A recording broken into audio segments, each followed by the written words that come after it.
leader in Los Angeles and the wider entrepreneurial communities, and he's received a lot of awards in technology innovation and entrepreneurship, including the Top 10 Black Innovators Award, and he was named by Business Insider magazine as 2014's 46 most important African Americans in technology. I don't know why it's 46. 46. Yeah. They said we didn't want to do 50. We wanted to be different. Scratch your head. Yeah, like why 46 is a special number. And then he sits on the board and advises a lot of companies, several companies and organizations. He's been featured in Entrepreneur magazine, Wall Street Journal, Forbes, and most importantly, the LA Times. So I don't know who did that, but thanks. Or you should say thanks. And then finally, a fun fact, he names Kanye West Amazing as his Get Up and Go song. So let's cue that up in case any of the questions. You know what? And I didn't take that off because it was, you know how you have a song that's good for a couple of months? Yeah, and then it's not. Yeah. I can't stand it. Yeah. Yeah, you're like in the club, that had its moment. Yeah. All right. So why don't we talk a little bit before I get into like the questions? Just talk a little bit about MoviePass, what it does, and just sort of inspiration behind it.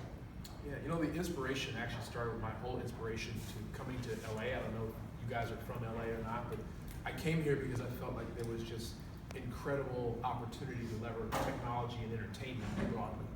And so after I sold my first company, I was an entrepreneur in residence at another venture capital firm. And I was looking at the entertainment landscape and saying, what part of entertainment is underutilizing technology the most? And I said, you know, movie theaters haven't changed much at all. In 50 years, they haven't even changed the pricing model. A few variants on the formats, but not a whole lot. And so I really dug into that, and I met my co-founder, Stacy, and we were both we actually got connected by Will Smith's COO, Guy Primus, who you may know as well. But he said, you guys are thinking about the movie industry, about disruption, about reimagining the whole movie-going experience. You guys should hang out. So we locked ourselves in a room for a few months, and I saw the domain MoviePass, and it was $50,000. I said, I'll give you 25 grand right now. We bought it on the spot, and it rolled from there. Wow. $25,000 for a domain. That was a lot back then. No, sounds cheap. We bought LA.com. I can't disclose the price. But all right, so. This is all family. I probably shouldn't have disclosed that price. Yeah, okay. So tell us, the MoviePass model, I don't think everyone here knows exactly how it works. You want to just describe it a little bit? Yeah, so we looked at what happened in music and in home video, and we saw all this value creation happening in these two areas through subscription businesses. Right, Spotify is $10 billion in value, they're gonna go public next year. Netflix is $68 billion. Basically, the entire home video world has gone to subscription, right? Same thing happened in music, and the same thing we believe can happen in out-of-home entertainment experiences. When we first started, it wasn't super obvious. Well, that's actually how Disneyland can work, right? Exactly. Or your ski pass, if you go to Vail, you can buy all you can eat. Yeah, so the all-you-can-eat thing has been around for a while, but what hasn't been around is sort of a curated experience in offline movies, right? And so it wasn't a no-brainer, I would say, when we first started, because people would say, well, isn't the a la carte thing okay for movies? What we learned is, particularly millennials, they almost resent being metered, so they actually don't want to be metered. They just want, I'll go whenever I want. And that psychology really worked well with millennials. And before we built anything, this speaks to a theme, we did an 1,100 person exit poll, asked people whether they'd subscribe to a MoviePass. We had a resounding yes from them, and that's what led us to start building the product. Okay, great. Well, we'll talk more about MoviePass and kind of where that's at. But let's talk a little about you're at Upfront Ventures, which is a well-known venture capital firm here in LA. I'd say it seems like it's one of the cornerstones here in LA. Like there's, the LA VC scene is relatively new, not like Silicon Valley. It's even the 128 around Boston, been around for a long time. Built the silicon, the PC and the silicon waves of technology. And so Upfront is being a pillar. Tell us about what it's like to be a venture partner and what that means. Yeah, it's great for me to have some time on the other side of the table as it works out, because usually on the entrepreneurial side, you're always asking for money. It's kind of nice to be asked for money from time to time. The quick background on Upfront, it actually used to be called Global Retail Partners, GRP. The firm, and this is way before my time, but the firm invested in Costco and Dick's Sporting Goods and PayPal and P.F. Chang's and Starbucks and a lot of big brand names, because they focused on retail-related investments. About 2.5 years, almost coincident when I joined, we changed the name to Upfront because we're not really focused on retail investments. It's been great. It's our 5th fund. I've been there for now 2 funds. This fund is about $300 million. Makes us the largest firm in Southern California, so that's got some benefits. I think what we're seeing is just an amazing amount of activity, and you know this very well, in LA. I think we're seeing a lot of the entertainment landscape, either studios or networks, wanting to invest. So it helps to have that moniker of being the largest VC in town, to be able to sort of herd the cats a little bit, to be able to make strategic investments in innovation. And so for me, it's a part-time thing. But I appreciate working with great partners and meeting entrepreneurs, and it kind of keeps me fresh as an entrepreneur too. I'm sure you can appreciate this. When you see so many companies that have great experience in one particular area, you can really measure yourself by how am I doing on customer acquisition, how am I doing on customer discovery, how am I doing on recruiting, how am I doing on fundraising, and you see these best practices across all these entrepreneurs, and it really does make you better. Yeah. You say, I'm doing pretty good in this area, but I'm doing horribly in this area. And so how did you end up there? You know, I've been pretty active in the entrepreneurial community, and I met the partners at what was then GRP over the years. Mark Suster, who's a managing partner, and I became friends, and he tried to get me to join full-time over a few years, and I was in the midst of startups and wasn't able to sort of extract myself, and eventually he said, hey, what about doing a part-time thing, and you can continue to do your startup activity and join. And so what do you focus on there? So for me, because it's part-time, I'm looking at the weirdest type of companies I can possibly find. What I mean is folks that are really swinging for the fences and trying to do something really big. Give you a random example. I'm looking at a company that's doing a flying car, and it's actually not out of the question. They've already gotten some regulatory approval to do test flights. That's the kind of thing that excites me. I think a flying car. Well, the wildness of that, the ability to just dream big and go for it excites me. Another area that's probably closer to my experience, and you and I were just talking about this, is the whole area of behavior change. And I tend to be biased towards companies that have really thoughtful product people leading the efforts, that understand human behavior and human psychology. And so on the healthcare side, my very quick thesis is the future of healthcare is tied to behavior change as opposed to big pharma or devices or cures. Right? The cure is actually the software-enabled behavior change. Cool. That's a powerful area when you think about how behavior has fundamentally changed for most of consumers just in the past 10 years. Yeah. You know, radical shift in behavior for how they buy things, how they consume things, how they get information, how they get entertainment. Some things haven't changed, which was probably, you were talking about the movie theaters. That's like one of the areas that was sort of like stuck in time, you know, for decades. Yes. So I think it's interesting to look at the opportunities that are occurring in these behavior changes. Yeah. What kinds of things do you see that are unique to Southern California for this market? It's a good question. In terms of the deals that you're looking at or opportunities. Well, I mean, it's interesting to note, and you know this well as well, the number of, I think we have 2 of the top 5 social networks in town. When you think about Snapchat and Tinder, and I guess I don't know if Whisper is still on that list or anything. So. Is Tinder considered a social network? Yeah, I mean, maybe not. Maybe not. I'm not allowed to engage in that social network. No, I get it. I'm just curious, like from the definition of social network. Yeah, maybe not. But it is from a consumer-facing app standpoint. Yeah. Snapchat and Tinder definitely are 2 of the biggest consumer-facing apps in mobile ecosystems. Yeah, and you see a lot in the VR world down here. I mean, many of the larger studios that have been venture-backed, Verse, the VR company, Weaver, they're all based down here. I think what's really cool, and it does support a thesis to staying here in LA, is LA gets engagement better than anybody, right? Because entertainment is all about engagement. You get someone to sit in a dark room for 2.5 hours and stay engaged, that's hard, right? These things, devices, the article. I find it hard to get them to stay awake in a room with lights on for Exactly. 45 minutes. Exactly. We all You do. gotta So, sing and dance. yeah. You promise you want to ask me to dance? Yeah. But no, I think the point is that there's that magic that LA gets around engagement, and that's just in a world of such competition around apps and attention. That's the magic. That's the secret sauce. That's the magic to behavior change, right? We're a company that I'm involved with is in the behavior change space, and if you look at all the metrics that matter to them in terms of how they get paid by the payers, it's all about patient engagement. We all know how to get better. We all know how to exercise or eat right, but it's just hard to do it. And that engagement is the secret sauce. And so, this company is leveraging entertainment, and it stems from the company that we started. We did it. We built apps with Oprah Winfrey. We built apps with Deepak Chopra. We built apps with Tony Robbins, all trying to harness these figures to get people to change behavior.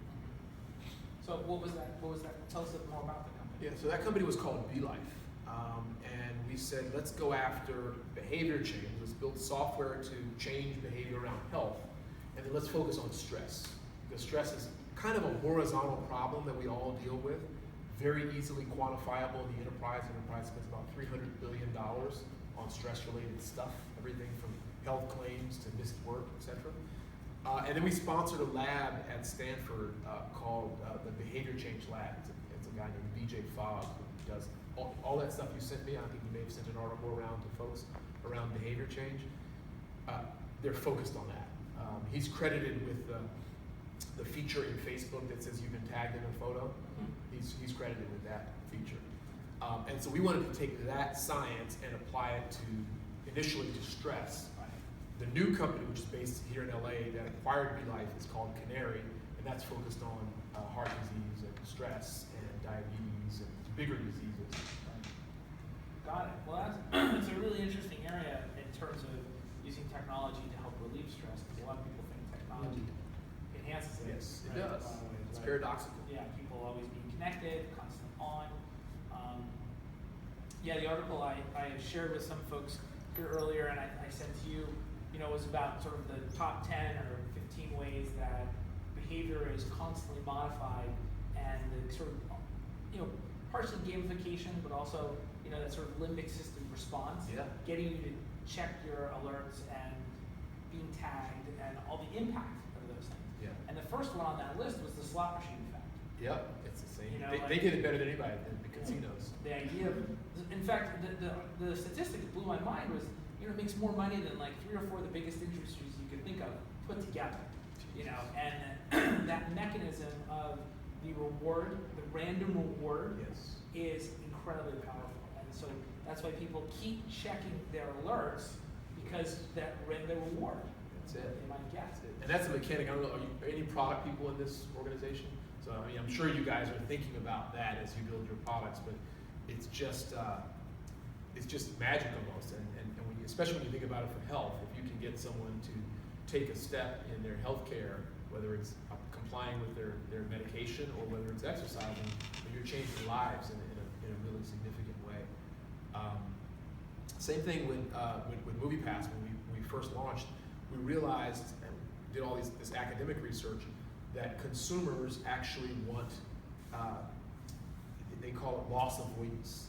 And so someone did a study, and even if you looked at all of the unlimited programs, about 60% of the members in all of the unlimited programs would have been better off in an a la carte option economically. But even with their knowledge of that, they prefer to have this unlimited access, this upside. And that's actually what we're selling, that ability to go to that infinite library when you want to. Well, it's in a way, it's the breakage model. Yeah, it basically, it's a psychological definition of why breakage is valuable to you. Well, the breakage is the economic model for the business. Yeah. But the consumer, even knowing that there will be breakage, still values Still chooses it. Yeah, still chooses it. Yeah. Well, it's like the difference between having a car and having Uber. You'll definitely spend less if you're paying a la carte to go places and have a person take you around, as opposed to having your car. But people opt for the car because they're like, I just like having it in the driveway. It just sits there, and I know it's mine. That's exactly Have it there when I need it. Have it there when you need Even it. though the utilization is like, I think less than 5%, if you include like nighttime. Yeah. We use our car less than 5%. Kind of amazing, right? Yeah. So the future of mobility obviously involves lots of self-driving and stuff. Yeah. Malcolm took me on the first self-driving ride. Oh yeah. By the way, when the self-driving accident occurred, I got. I thought of you. Like 100 times. 100 times. I was like, I know, like you still have to pay attention. Yeah, like in intersections, maybe not a good idea to be self-driving. Well, it's really designed just for the highway. It's really when you're in that lane and you're not. It's not designed for city traffic. Yeah. So it's not. Okay, so let's talk a little bit about since you talked about behavior and I think that's an area you're really interested in. Talk to us about the vision you have for MoviePass. Where's it going? Where do you see it as an opportunity? Yeah. Well, we see 20% of the movie-going population subscribing to MoviePass. That's our goal. And how big would that be? That would be 7 to 8 million subscribers. And I think we can build a lot of value if we get a million. Spotify was a $3 billion company when they had 1 million subscribers. Right? The nice thing about our space today, and I knock on wood, is we don't have a competitor yet. That can be good and bad, but right now we kind of appreciate and enjoy that. And Atom Films, that new model is not considered. Atom Tickets is not. They're more competitive with Fandango. Okay. I think we will. The biggest part of our product roadmap is a much more aggressive social integration. So we'll be overlapping a little bit with them in that area. You think about it, the most powerful impetus to go to the movies is if your best friend say, hey, we're meeting tonight at Century City AMC, come join us for drinks and movies. You're gonna go, right? 50+%, you're going. So that is a very powerful part of our product roadmap. We also see the opportunity for other experiences, out-of-home entertainment experiences. It could be concerts, it could be an out-of-home VR experience. I think the playbook is clear, HBO and Netflix. We just brought on one of the founders of Netflix to join us as our CEO. And a big part of that playbook is a critical mass of users, and then have original content. Yeah. Now, does that mean we're gonna, I'm gonna start directing movies? No. But it does mean that when we have great data on what our subscribers want to see, we may pick movies that we decide are available for MoviePass members only. And so that's a big part of it. That's a coup. Congratulations for having on the Thank you. Netflix. Thank you. Join. Yeah. So he's been involved for a couple of years and as an advisor. And for all you entrepreneurial product people here, I think it's a great testament because I was Googling founders of Netflix. And I just kept Googling and I found a guy. I was like, hold on. I looked on LinkedIn. I was like, we're kind of connected here. Got connected to him, hit it off. He became an advisor. By the way, we got 3 early Netflixers to be early advisors to us. And because we didn't proclaim we knew everything, we really valued that advice. Do they mind being called Netflixers? Yeah, I think they call themselves Netflixers Okay, sometimes. Or have you heard of LA Timers? Or trunkers. Trunkers. Yeah. Trunksters. Trunksters. Could be confused with Trumpsters. Not a good thing. Yeah. Not saying. Don't throw any junk in the trunk. Yes, there you go. All right, so now you also founded something called Next Medium, which is an advertising platform, right? Yeah. Now tell us a little bit about that. What did you learn? I mean, as you know, we're primarily advertising driven, so tell us about what you learned and what you express yourself. That's what brought me to LA. I started off actually with another cold call to Nielsen. And I said, what are you all going to do about the DVR problem? Aren't people skipping your commercials? If we add that up, isn't that like $11 billion in skipped commercials? How are you guys going to deal with it? And I just kept hammering our corporate development guy, and eventually he said, we just hired McKinsey, and they told us the same thing. You got to do something about that. In shows, all the product placement, because I felt like that was magic and that was untapped, and no one was structuring that data in a way that could be bought and sold. Like I can't go buy at that time. What show was it? Maybe it was a T-shirt and Friends or something like that. I couldn't buy the coffee cup on the table, and that real estate was very nebulous. And so with Nielsen, we built a big index. We took all the video, we went back in time, we indexed all the video, pulled out all the brands, and we could then go into Coke or Pepsi and say, hey, you have 16.8% of all the soft drink impressions in sitcoms, right? And so we did that in the joint venture, and then Next Medium actually built an ad platform that we exposed to agencies and brands and said, hey, if you want to do product placement at scale, use us. So Pepsi, I want to kick Coke's ass next quarter in product placement. I want to get those impressions in the shows. I can see the inventory across. We built a system that allows you to see the inventory and then effectively bid on that inventory on the system. It was very tricky, I would say, primarily because the ownership of that inventory in the shows was nebulous. Who actually gets to decide who gets paid for it? Who actually gets paid when designing says, I'll spend $100 grand to be that. So the network says, well, screw you, I'm selling an ad to Pepsi. This had better be an Aquafina, right? And then the director is like, well, screw you, I need money for this production to make it look amazing. And then the actors are like, well, fuck you, it's me touching the actual drink. I'm the one who should get paid. And Careful, so, this is live. So oh, sorry about that.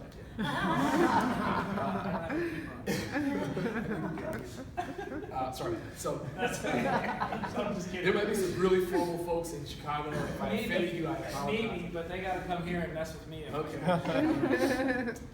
But so it was tricky to navigate that world. The analytic part of what we did was very well received by agencies and brands in terms of getting liquidity in that marketplace where I could get Coke to say, here's of my TV spend, here's 20% for what we call in-program or in-content advertising. Yeah. Very tricky for us to get that scale. So we sold the company, and that's what sort of, I ended up moving from there into a venture capital position, Right. and sort of have been floating back and forth. Got it. Well, I guess this sort of leads me to really my next group of questions, which more relate to kind of what we're doing. I want to prompt questions that will also invite thinking about the direction we're heading. So, when you talk about this digital environment evolving, right? Yeah. You were creating inventory. You were essentially exposing inventory that was there but was latent. Yes. And there was no way to transact. There was no statistics. There was no, Yes. because obviously anyone running a marketing department needs to see baseline and change, and then make decisions based upon that, right? What direction it's heading, how much is it worth, etc. So when you look at Tron's business, you look at the publishing space, you see the amount of content that's being created and the digital expression that's going on. What advice would you have for a major media company, a traditional major media company, based upon new opportunities to monetize? Yeah, in terms of making the transition to sort of adapt the products for the way that consumers experience today. Whether it's a transition or a new opportunity, obviously you look at a lot of things. Yeah. You're an innovator. Yeah. You're looking at folks who come to you and say, no, we're really innovative. We have a car that flies, Yeah. right? And they're asking you for advice, looking to you for investment. Yeah.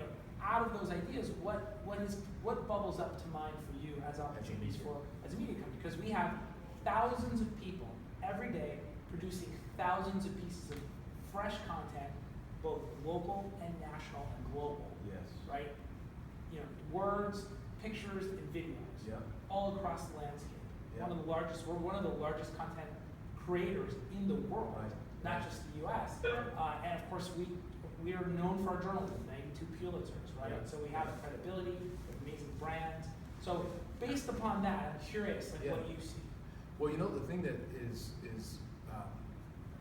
most exciting to me these days, and I know you've been investigating and pursuing it, but the opportunity for real immersion through VR. And I think we're very much in the early days, but I think that's when the time to sort of own some real estate is. So the leadership that you guys have in terms of developing content and telling stories and aggregating news, I think you can form even deeper connections when you allow those audiences to be immersed in that world that you bring to them. So I don't know what that means in terms of a particular company, but certainly in terms of initiatives and experimentation, it means understanding how that relationship between you and the customer deepens through that immersion. The other thing, and I happen to know that you're also looking at this as well from the discussions we've had, but I'm fascinated with the possibilities around AI and the possibilities to use AI to scale operations in terms of figuring out what works and doing it faster. And then also going back to the relationship between you guys and your readers, simulating some sort of interactivity or human-like interactivity, I think is a really interesting sort of news construct, right? To be able to ask questions around a particular topic and get some almost human-like responses around that, that's pulling from your corpus of data and news, and using that to, you know, to tell a story and to engage someone at a deeper level. What do you, have you played with the new Quartz app? I haven't. So the Quartz app is the first app I experienced that used that sort of almost a text messaging type interface with a chat bot sitting on the back side. So when you open up the app, it says, oh, you know, today, you know, so and so in Turkey was going on, and it kind of tells you in a very kind of conversational way this was going on, and then you can choose, give me more of that, or like meh, like who cares? It's an emoticon, right? Wow. An emoji is the choice, and then you choose the next story, and it kind of feeds you the story in this very kind of conversational, informal way. And then, you know, when you get to something you're interested in, you can click out or press and go out, and then you see the full article. And I thought that was very innovative. Now, Quartz, I think the latest report was doing over 30 million in revenue, which is very exciting for a company that has, I think it was, do you remember the MAU? I think it was like less than 10 million MAU. Is that right? So they're doing, you know, maybe it was like seven, eight. So I mean, that's a pretty good ARPU for a digital only publication. Yeah. And I was very impressed with their desire to innovate. Yeah. You know? Okay. Are they AI specialists or news specialists or? Well, Quartz is obviously a great news platform. Yeah. You know, very long form kind of expressions. I love their reporting. It's relatively in-depth. You know, not breaking news. It's really, you know, it's in-depth kind of reporting. But the interface I thought was an interesting attempt in the direction of what you were talking about. Yeah. And I know we've been looking a lot at chat bot kind of interfaces and the opportunity. We've been talking to folks who really believe that the land of the standalone app has already been lost. There are 6 apps. Yeah. App fatigue. That's where everyone lives 99% of the time. And the majority of those are messaging based or social network based. Yes. And so that leaves you with the idea of how do you actually gain consumer attention if you're left with those interfaces. That's right. So it means if you're using Facebook Messenger, WhatsApp, Instagram, Snapchat, then your ability to reach people inside those apps is really where the growth opportunity is. Even though you're living on somebody else's platform, which none of us love, despise, right? Because then they change They the get rules value. and they get the value. But there's a lot of conversation that the app wars are done. Yeah. You know, that it's I like agree. the long tail. You know, it's like, if you're happy with an audience of 100,000 people, Knock yourself and out. that's it. That's all you're gonna do. Great. But if you're trying to go mass and you're really trying to break through and reach large numbers of people, that it's about the messaging platforms and it's about that chat. I completely agree, and I think people have referred to it as the invisible interfaces. And I think you have to have, like the UX designer of the future, I think, understands those invisible interfaces, meaning it's not about the UI and the app, because that might not be relevant. It's about how you live within messaging, how you live within push notifications, how you live within random calls, how you live within the calendar. That really makes it powerful. Yeah. Well, I know for us, like our traffic is 95% or more mobile web. Yeah. You know, our conversion to the makes app sense. is very low. Yeah. Even though the app does great things like notifications. Yes. Right? Like when I'm on my phone, you know, I get notifications of breaking news, and the three or four I get the most are LA Times, you know, Washington Post, and Quartz is one. Yeah. And those are nice. Through the day, I can see these things happen. I can click and go out and experience it. I enjoy that, and for that reason, the app is actually really useful to me. And you can't provide those notifications with just the mobile web experience. Right. But you can provide them inside Facebook Messenger. That's true. Okay. So are you pushing your alerts through Facebook Messenger, the same alerts that you would push through the push notification Not in yet. the native app? Not yet. Okay. But it's something I think we're looking at. Yeah. It's a relatively new platform. I think it's powerful. I think about now, I have news buddies that I know just are all over the news all the time, and I almost use them as my curation. And they say, "Dude, did you hear about X?" And then I ask them a few questions. These libraries for AI, you don't actually have to invent AI to be able to provide that kind of functionality. Oh, yeah. These libraries will allow you to do so much. Well, AI is what's coming next. Machine learning is what's here now. Yes. Right? And so Yes. then it becomes de rigueur. It's just part of everyday life. Yes. The idea of Siri 10, 15 years ago was like, dude, I don't know, you're flying, you're in the flying car category. Now it's like, yeah, everybody talks to their phone. Yeah. And it talks back. So, Yes. okay. All right, so tell me this. We put this group together to drive innovation, to really spur ideas, to think about new ways of doing things. How do you inspire innovation in the groups you work with, both the companies you've built and the entrepreneurs you work with? Trying to remove fear from the equation as much as possible so that people just don't feel failure and they'll throw stuff out. And they'll try to be as expansive as possible at the right time and then converge at the right time. And that's hard because you obviously have to hold people accountable. People make mistakes, but you have to get people in a place psychologically where that fear, and I learned a lot about this in studying stress. When you have fear and stress, it changes the way your brain works. It changes how creative you can be. It changes the audio. It changes the audio. Maybe somebody doesn't like what I'm saying. Yeah, they're just hitting the fuzz button. Yeah, exactly. So that's a big thing, and trying to take the cortisol and the stress out of the picture when you're trying to think about something. This is behavioral change, just like back to behavior change. Go back to the science. Back to behavior. So that's really interesting. So the cortisol response is the part of the body saying, "Hey, I'm under stress." Releases a certain hormone, has lots of negative effects. Yep. Immune system depressed, you feel tired, adrenal Cognitive system, function. cognitive function, all those kinds of things. Your choices get narrowed. Yep. You see less. Now your left brain is more active than your right. Right. So, to me, courage has been described as acting in spite of fear. Yeah. So, at first when you talked about innovation, I thought you were saying that, hey, you have to be courageous to act in spite of the fear. But you said, no, you want to get rid of the fear. So how do you, if we're making that distinction, like the fear is there, but I'm acting anyway, versus, oh, here's the fear, how do you get rid of fear? Yeah, it's an interesting distinction. I think it's more about getting rid of the physiological and psychological effects of fear and learning how to, because I don't think it's good to, fear has a place, and even the cortisol and the adrenaline. Walking against the light. Yes, it has a place, but there are times where you need to turn it off and be able to say, what if we could do anything in the world and let's just get it all out? And so that you asked a question about inspiring innovation.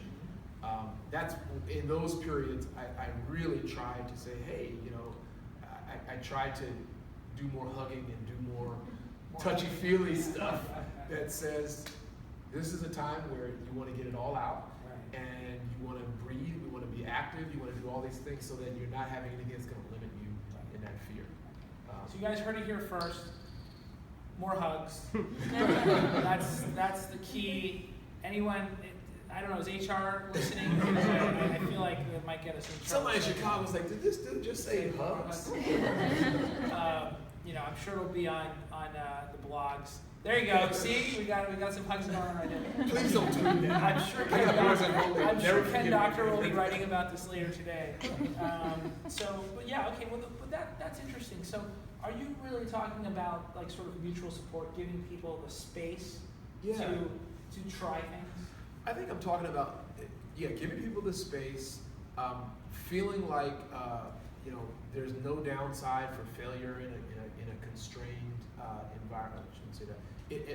There's always downside to failure, but removing that as part of the ideation and innovation stage of building a product or business. Well, it's been said to me that real management is delegating and allowing people to F up on your behalf Yes.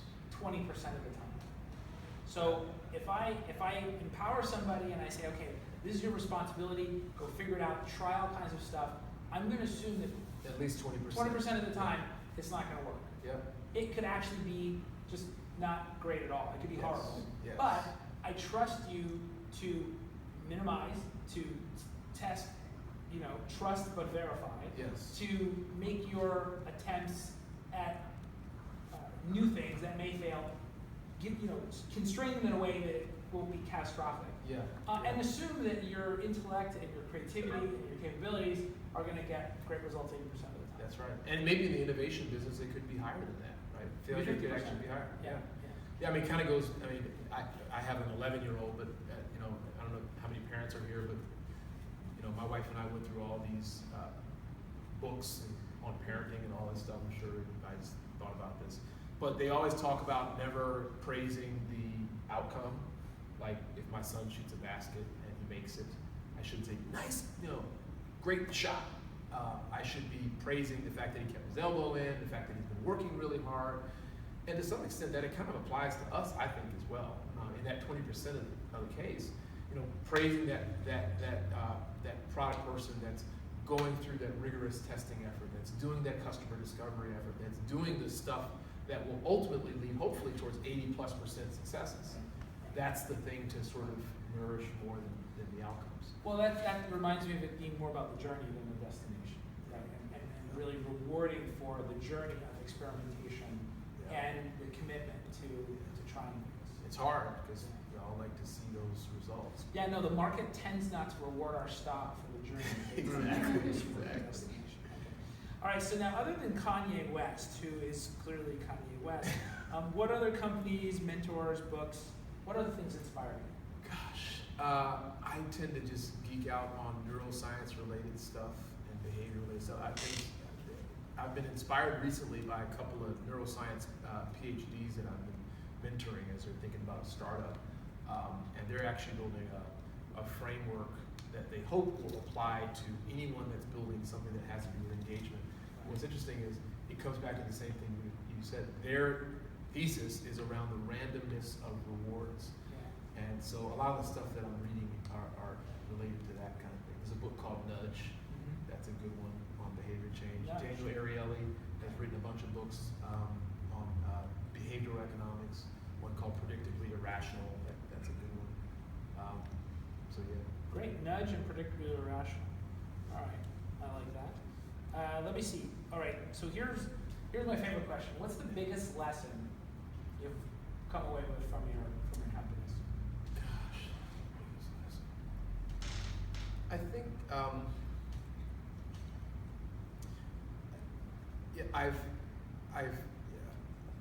I've started many companies where we ultimately had distributed locations, and I think, and this might be too small of a lesson, but it's a big lesson in the grand scheme of things, I think, because I think I like core teams, and because it's so much about the people. To go back to the journey, it's so much about forming those relationships, and I'd say that's probably the overarching lesson is the incredible relationships that you can form on a great team.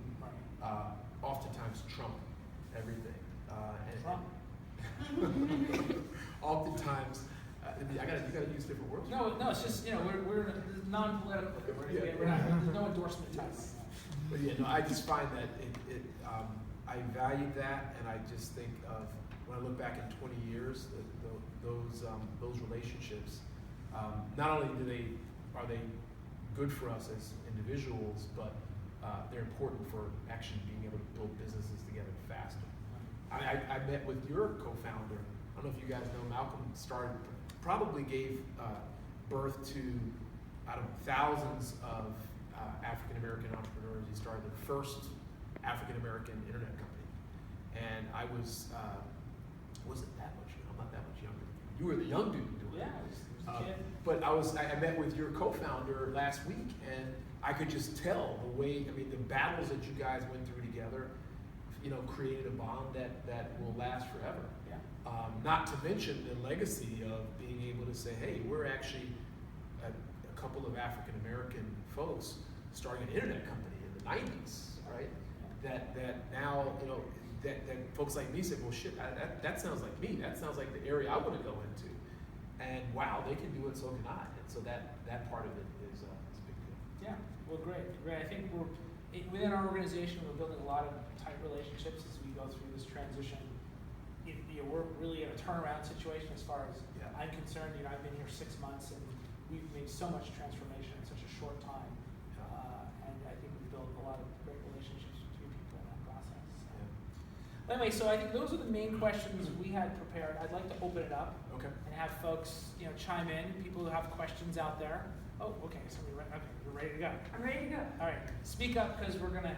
If you could just repeat the questions so the folks out in the other parts of the world can hear. Yeah. So I'm just very curious. You seem very creative and innovative in your approach to business, and you talk a lot about pushing the fear away or dealing with it in order to really allow yourself to discover and experiment. When you were, they're done. I am sorry. That's It'll come not a back. valid extension. Please try again. It's a good question, Ed. No, don't take it personally.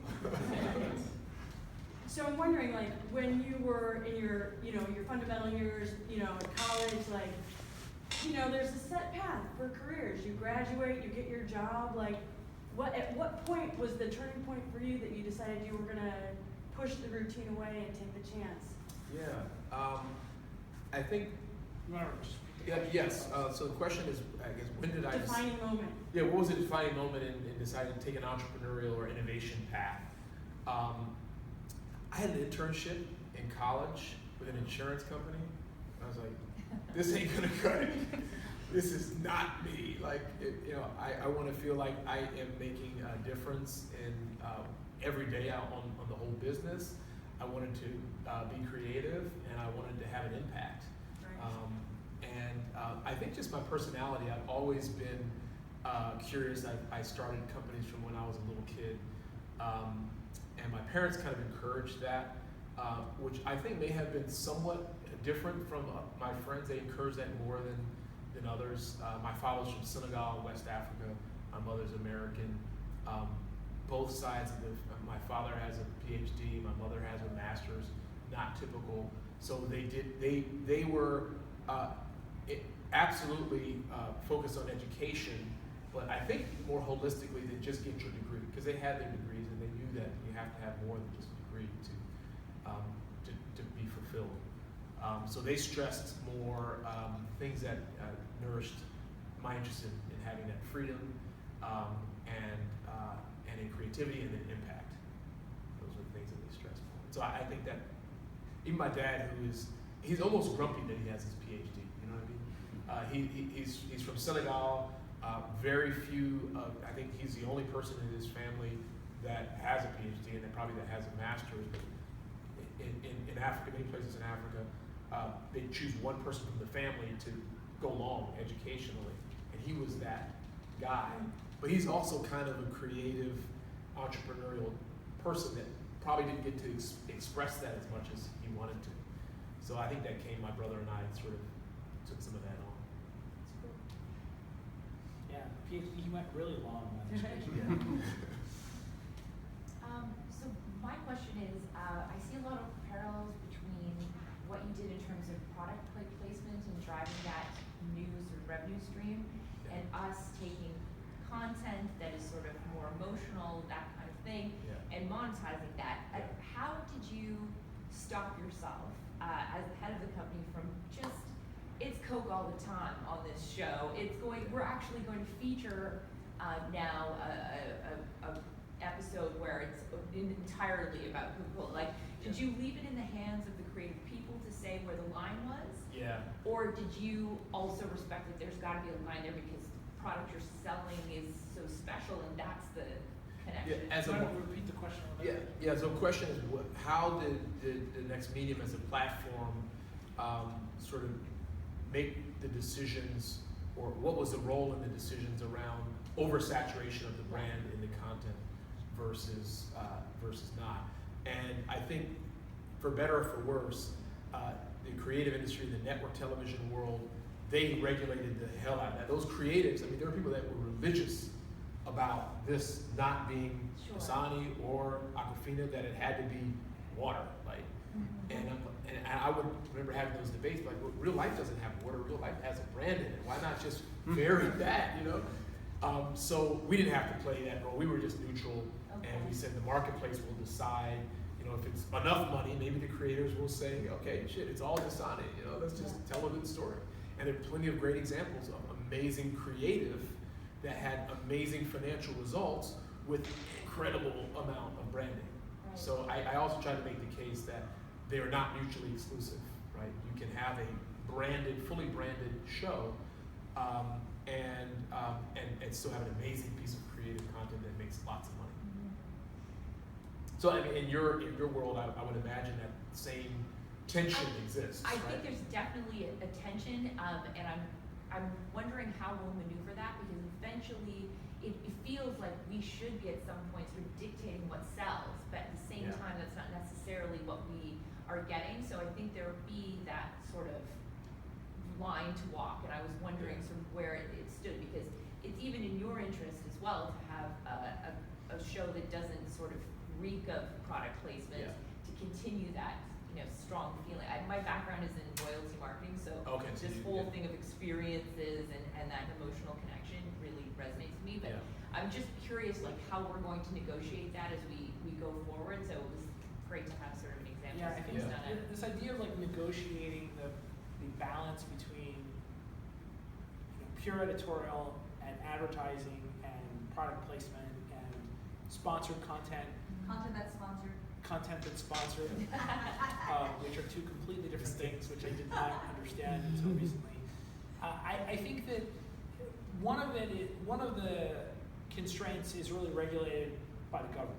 Right? The FTC says, okay, this is how you have to delineate between what's editorial, what's content that's sponsored, and what's sponsored content, and what's native and advertorial. So they actually have rules, very specific rules about what you can and cannot do. And so, because we're in the media space, it is obviously was a great concern early on, and so those rules were written and they're pretty clear. There was a lot of, I'd say, there was a period of time where people were kind of figuring it out, and then the FTC finally came out and said, okay, these are the rules, and everybody said, okay, great. So we're following those rules today, and I think there's strict guidelines, and then there's some gray zones. But I think that based on the way the rules are written today, I don't think we have a real danger of falling into the, hey, all this feels like advertorial, because the rules are so clear about what you can and cannot do. But I guess that in the movie space, I don't think those rules were necessarily written because nobody had ever pushed the envelope. The reason why these rules got written was because Taboola and Outbrain got so big, everyone's like, oh my gosh, and native content got so big, the industry recognized there need to be some guidelines around that. You remember that movie that was a spoof where everything in it was a product placement? Yeah. You remember that? You're talking about the date with Marlon Wayans? Was it Marlon Wayans? Oh God, it was so funny. Everything was product placement. Yeah. And they're really I think there are no rules on movies. On the TV side, the FTC still regulates, but all it is at the end, promotional consideration provided by. That's the requirement. Nobody reads it. Yeah. Great. Any other questions? We have a question here in Chicago. Go for it. All right. I think there's a couple of schools of thought, particularly in the media space. So, there's a school of thought that says, build the technology, kind of like what we, talked about with Quartz earlier in the conversation, and then see how the technology works and do what you can with it. There's the other school of thought that says, build your audience and then put the business model after that. And then there's kind of the third school of thought, which is, build a solid business and try to scale it as you go along. In your experience, what one of those do you prefer? Is there any one that you see kind of winning the day? I know there seems to be a lot of conversation, particularly around the second one, which is build the audience and then figure out what business you can do after that. What's your experience? Yeah, and explain the last model. The last model is maybe build a solid business, but grow and scale it in a more direct fashion.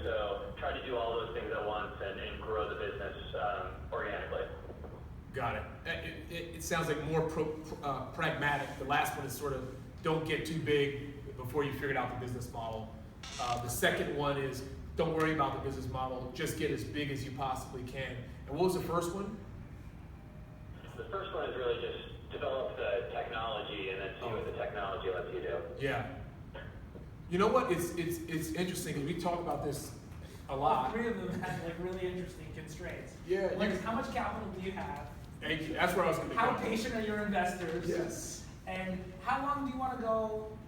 You know, before you know your partner or your parents are like, what are you doing? What the hell are you doing? Yeah, it definitely comes down to that. Risk tolerance from the founder, the team, the investors, the whole thing. Because they're billion-dollar companies that had each one of those philosophies, right? And then they're absolute failures at each one of those approaches. Yeah. I tend to think that if I could be stereotypical about locations a little bit, in the Valley, I think you'll find a lot more ones and twos. People that say, hey, here's $10 million, go just figure out and build the most bitchin' AI technology that you can find. Get as many PhDs and just knock yourself out. Or you'll find those same types of investors say, we don't want you to even think about monetization. Like, don't waste one, piece of brain power on monetization. Just build an audience, figure out what that engagement is. And I would say that there is a pretty big case that if you have the capital, then that's, that model has been proven out, right? That many people have built billion-dollar companies with just that. Like, they've done nothing but figure out the mechanic to build a massive audience, and then the monetization stuff becomes a little easier when you have a massive audience. Just takes a lot of capital to get there. I would say LA has tended to migrate a little bit more towards the third model, primarily because there's not as much capital. There's probably not as much experience with those kind of successes. And so entrepreneurs down here tend to be a little bit more pragmatic. They tend to say, yes, we want to build a big audience, but we also want to make sure we test monetization early, and we start making a little money early. Maybe that earns us the right to take more risk. And so, they're competing philosophies. To me, as an entrepreneur, it goes back to the capital and the types of people that I have around the table that are willing to support me on a long journey. There's part of me as an entrepreneur that loves the idea that you can just not think about anything except for getting as big as you can. As an investor, I think I'm a little bit, it's very dependent on the entrepreneur and very dependent on the model. If I see a brilliant, genius product person that has found a nugget of genius, I want to support that at all costs, and I don't want him thinking about things that he's not good at, he or she is not good at, and I just say go long on that. On the other hand, I do find myself attracted to really pragmatic entrepreneurs that are like, oh no, not only do I know how to build a great product, but I figured out some early monetization early. And I like that muscle, I like that ability to be pragmatic, because we've seen a lot of companies that, you may have some investors that say go long and then they change their mind, right? And they all of a sudden don't have the muscle to build a real business, and they're gone. So I hope I'm not dodging it, but there are different parts of me that respond differently to that. No, I think it's that debate of which one has which merits. Maybe we can put Malcolm on the spot and say which one works for us, but we won't do that. We're publicly traded, so we have a little bit of a different constraint, and so we have to do things that are definitely delivering results today, and we have to invest a certain amount. I don't know exactly what that amount is, but invest in things that will deliver tomorrow that are relatively certain, and then we have to experiment with things that we're not sure about, and that ratio is fluid, but it's also a measurement of how are our numbers looking, like are we up, and okay, we have a little bit of extra to go experiment with things, or no, are we behind the 8 ball and we need to catch up? So we have very aggressive targets here in TrunkX, and so that's really what I've been very focused on the past 6 months is revenue, margin. And right now it's been, I think, a case of really finding money under the couch cushion because we have so much opportunity because there hasn't been a lot of investment in core infrastructure, I think, to make those successes. So to go from $4 of ARPU this year to maybe $6 next year, I think is going to be, hey, just low-hanging fruit. Yeah. To go from $6 to $8 or from $8 to $10 is going to require some really, I think, fundamental innovation.